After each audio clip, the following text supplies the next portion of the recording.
अस्सलाम वालेकुम गाइस, हम पढ़ रहे हैं फर्स्ट ईयर फिजिक्स। आज का जो हमारा टॉपिक है वो है torque or moment of force.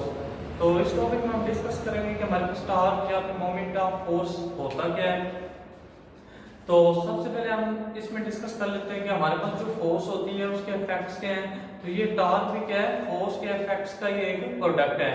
तो आप कंसीडर करें हमारे पास एक ये कार है, कार या फिर बस लगा लें। अब इस पे जैसे आप फोर्स अप्लाई करेंगे, फोर्स से आप लगाएंगे तो अब ये क्या करेगी, लीनियरली स्ट्रेट मूव करेगी। तो जब ये स्ट्रेट मूव करेगी तो अब जैसे जैसे ये हमारी जो बस है ये रन करेगी, वैसे वैसे क्या है इसमें इसकी वेलोसिटी चेंज होगी। जब वेलोसिटी चेंज होगी तो इसमें क्या प्रोड्यूस होगा, एक्सेलरेशन प्रोड्यूस हो जाएगा।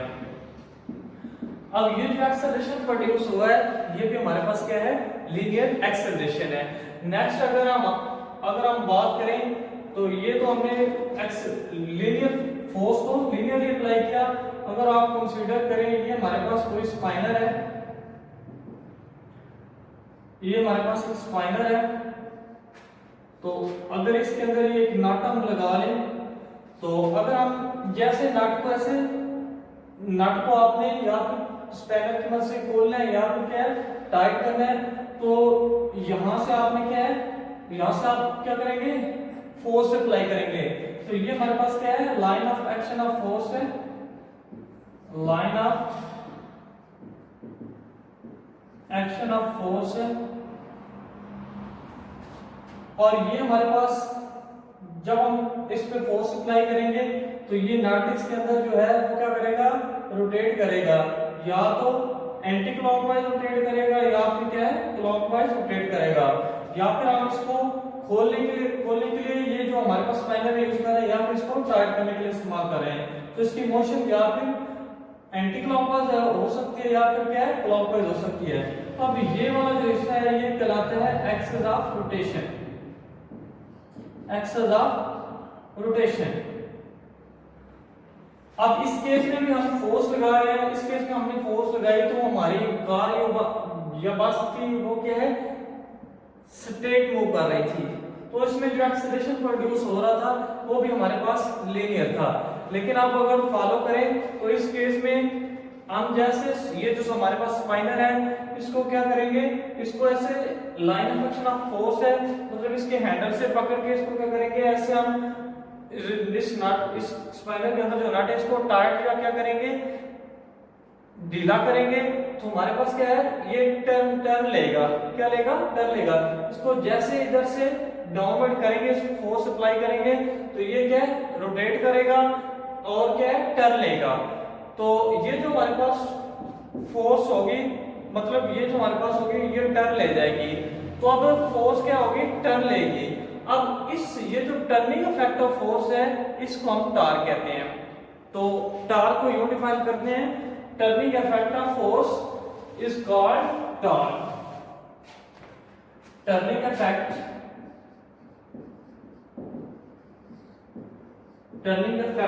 Turning effect of force is called torque. तो ये जो हमारे पास हमने फोर्स अप्लाई की उसके रिजल्ट में जो टर्न हो रहा था उसके टर्निंग इफेक्ट ऑफ फोर्स को क्या कहा जाता है, टार्क कहा जाता है। अब दूसरे लफ्जों में टार्क को यूं भी डिफाइन किया जा सकता है, the product of moment of arm and force F is called torque.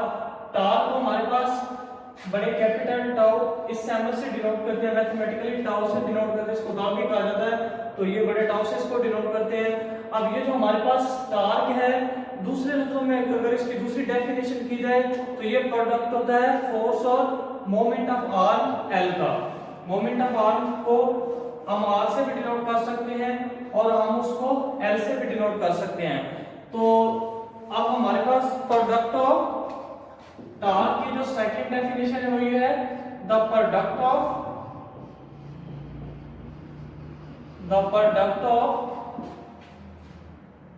Force and moment arm, the product of force and moment arm L is called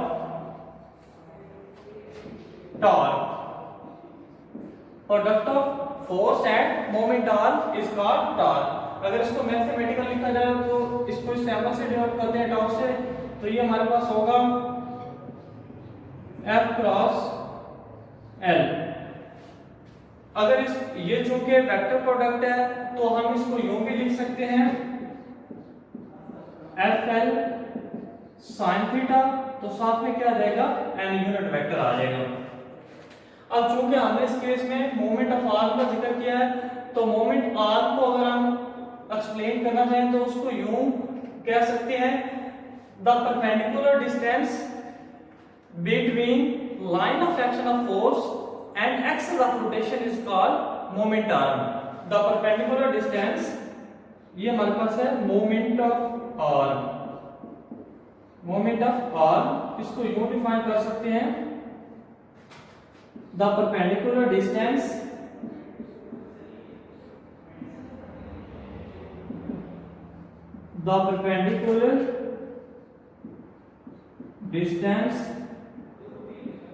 between the line of action of force, between the line of action of force and axis of rotation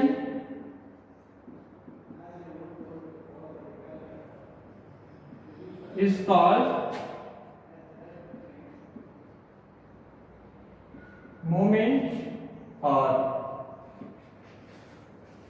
The perpendicular distance between the line of action, यानी line of action और axis of rotation के दरमियान जो perpendicular distance है ये वाला, ये हमारे पास क्या कहलाएगा moment of arm कहलाएगा। अगर इस फिगर को फॉलो करें तो perpendicular distance between the line of action of force and axis of rotation is called moment of arm। आगे अगर इसके सैंपल की बात करें तो हमारे पास टॉर्क के यूनिट की बात करें तो हमारे पास अगर इसके यूनिट को हम ड्राइव करना चाहें तो यूनिट ऑफ टॉर्क, अगर इसके यूनिट की बात की जाए तो हमारे पास टॉर्क इज इक्वल टू होता है F क्रॉस L, या फिर R भी दे सकते हैं, L या R हमारे पास क्या होता है मोमेंट आर्म में। अब हमारे पास F का हमारे पास जो फोर्स होता है उसका यूनिट होता है न्यूटन, और हमारे पास जो लेंथ है उसका यूनिट होता है मीटर। तो हमारे पास जो टॉर्क का यूनिट है वो हमारे पास न्यूटन मीटर है, न्यूटन मीटर। अगर इसकी डायरेक्शन की बात की जाए तो इसकी डायरेक्शन भी हम यूं निकाल सकते हैं। इसकी अगर डायरेक्शन निकालना चाहें टॉर्क की तो डायरेक्शन हमारे पास टॉर्क इक्वल होता है R क्रॉस F के इक्वल होता है। अब हमारे पास न्यूटन सेकंड लॉ है, F जो होता है वो हमारे पास ma के इक्वल होता है,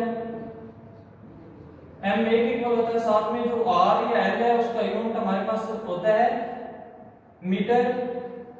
अब हमारे पास ये मास जो है इसका यूनिट होता है kg, और हमारे पास जो एक्सेलरेशन होता है उसका यूनिट होता है मीटर फी सेकंड, और हमारे पास ये जो है ये मोमेंट आर्म का यूनिट मीटर है। अब अगर फॉलो करें तो ये हमारे पास जो केजी है वो हमारे पास क्या है मास को डिनोट कर रहा है, तो ये m आ जाएगा। इसके बाद ये m और m मिलेगा तो m स्क्वायर हो जाएगा, तो ये मीटर का यूनिट मीटर चूंकि लेंथ का यूनिट है तो m l स्क्वायर हो जाएगा, और ये s पर सेकंड है s, तो ये हमारे पास s की पावर -2 होगा। तो सेकंड चूंकि टाइम का यूनिट है तो ये हमारे पास बड़ा t आएगा, तो ये t -2 हो जाएगा। So dimension of torque is ml square t minus 2। तो ये है हमारे पास इसकी डायमेंशन। नेक्स्ट हम डिस्कस करेंगे टॉर्क की ऑन रिजिड बॉडी। हमारे पास जो टॉर्क है वो रिजिड बॉडी पे क्या इफेक्ट करता है। अगर टॉर्क के एग्जांपल की बात की जाए तो हमारे घर के जो हम घर में जो डोर होता है, अगर उसके हैंडल पे हम क्या करते हैं, फोर्स लगाते हैं, तो वो फोर्स के नतीजे में वो क्या करता है, रोटेट करता है।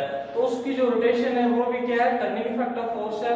So rotation of door also produce torque.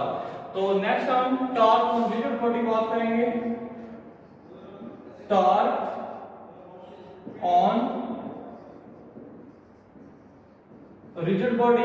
अब टॉर्क ऑन रिजिड बॉडी की क्लास जब हम डिस्कस करेंगे तो हम इस पे क्या है, फोर्स और हमारे पास जो मोमेंट आर्म होगा उसको कंपोनेंट्स में रिजॉल्व करेंगे। आप कंसीडर करें हमारे पास अगर ये एक रिजिड बॉडी है तो सबसे पहले हमें पता होना चाहिए कि हमारे पास रिजिड बॉडी क्या होती है।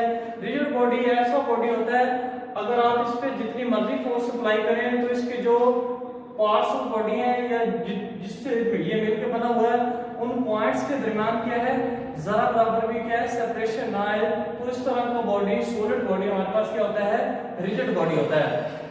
अब इस रिजिड बॉडी में हमारे पास कोई पॉइंट P है जिस पे हम क्या रोटेशन जिस पे हम रोटेशन लेना चाहते हैं। अगर हम इस पॉइंट पे और ये हमारे पास कोई पॉइंट O है जिसके क्रॉस हम लेना चाहते हैं रोटेशन, तो अगर हम इस पॉइंट P पे कोई फोर्स F लगाते हैं तो अब ये जो हमारे पास फोर्स F है, तो ये फोर्स F हमारे पास क्या है, जब रोटेशन लेगी तो हमारे पास कुछ ना कुछ एंगल बनाएगी।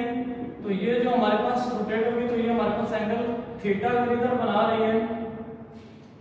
तो सेम केस इधर भी होगा।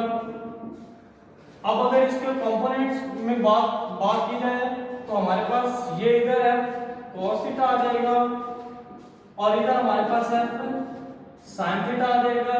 चूंकि ये एरिया और ये क्या है, आपस में पैरेलल है, तो यहाँ भी हमारे पास क्या आ जाएगा, sin थीटा आ जाएगा। और ये r क्या है, उसका मोमेंट आर्म या पोजीशन वेक्टर है, मोमेंट ऑफ आर्म है। अगर हम इसको फॉलो करें, अब चूंकि हमारे पास जो f cos थीटा है वो चूंकि ओरिजिन से क्या हो रहा है, वो ओरिजिन से ऑरिजिनेट हो रहा है, इसीलिए हमारे पास जो f cos थीटा के cross motion, f cos theta के क्रॉस रोटेशन पॉसिबल नहीं है। तो हम कह सकते हैं f cos due to f cos theta, f cos theta due f cos theta is not rotation. यानी हमारे पास cos थीटा चूंकि ओरिजिन से ऑरिजिनेट हो रहा है इसलिए इसके क्रॉस रोटेशन पॉसिबल नहीं है। अगर sin थीटा की बात की जाए तो रोटेशन जो है वो सिर्फ sin थीटा के क्रॉस पॉसिबल है। So rotation is possible only across f sin theta. तो ये हमारे पास ये जो फोर्स है उसको हमने कंपोनेंट्स में रिजॉल्व किया। तो अब इसकी बिना पर हम कंपोनेंट्स में हमने चूंकि इसको क्या कर दिया है, रिजॉल्व कर दिया है, तो हम इसको क्या है, इसका कुछ चूंकि हमारे पास जो है cos थीटा है वो ओरिजिन से ऑरिजिनेट हो रहा है, तो हमारे पास due to f cos theta torque is not creating or rotation is not possible, rotation is only possible due to f sin theta. So we can write tau is equal to, ये हमारे पास rotation is only possible due to f sin theta, so हमारे पास moment arm क्या है, r है, so we can write tau is equal to rf sin theta. So torque is a vector product, so torque can be written also as tau is equal to r cross f.